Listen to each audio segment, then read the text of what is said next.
হচ্ছে আমার ইউনিভার্সিটির ফ্রেন্ড, সে উদ্যোক্তা হতে যাচ্ছে, পেপার প্লেটের উদ্যোক্তা হওয়ার সিদ্ধান্ত গ্রহণ করেছে। ও ওর বোন জামাই এবং বাকিদেরকে নিয়ে আসছে পেপার প্লেট দেখার জন্য, আমাদের পেপার প্লেট মেশিন দেখার জন্য।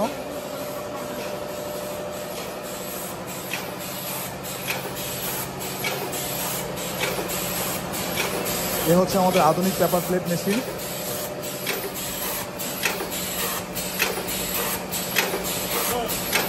বল কি এই যে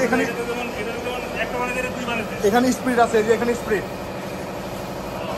বাড়ালে স্পিড বাড়বে, স্পিড কমালে স্পিড কমবে। এই যে স্পিড মিটার দিয়ে ওটা ফিনিশিংয়ের উপর ডিপেন্ড করবে, জিএসএম এর উপর ডিপেন্ড করবে। এখন আমার পাতলা কাগজ হলে আমি স্পিড বাড়াই দিব, মোটা কাগজ হলে আমি স্পিড কমাই দিব, কারণ আমার হিট দরকার বেশি, আমি ওখান থেকে কন্ট্রোল করে দিব। বাট আমার ফিনিশিং দেখবো আমি কেমন ফিনিশিং হয়। যদি আমার ফিনিশিং দেখা যায় খারাপ হচ্ছে বা জুড়া কম লাগতেছে, তাহলে আমি স্পিড কমাই দিব, তখন হিট বাড়াই দিব আমি। বুঝোস নাই? এখন আমার কাগজের জিএসএম মোটা, তো মোটা হলে আমাকে হিট বাড়াই দিতে হবে।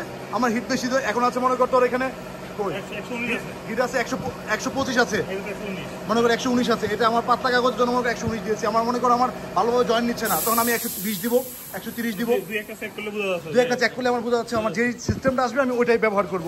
এখন দেখতেছি আমি হাই স্পিড দিলে আমার প্রোডাক্ট ফিনিশিংটা একটু বেশি কম আসতেছে, আর একটু স্পিডটা কমাই দিব, একটু হিটটা বাড়িয়ে দিব। জাস্ট এই প্রসেসটাই, এছাড়া কিছু নাই। প্রোডাক্ট কোয়ালিটি ভালো হয়ে গেল।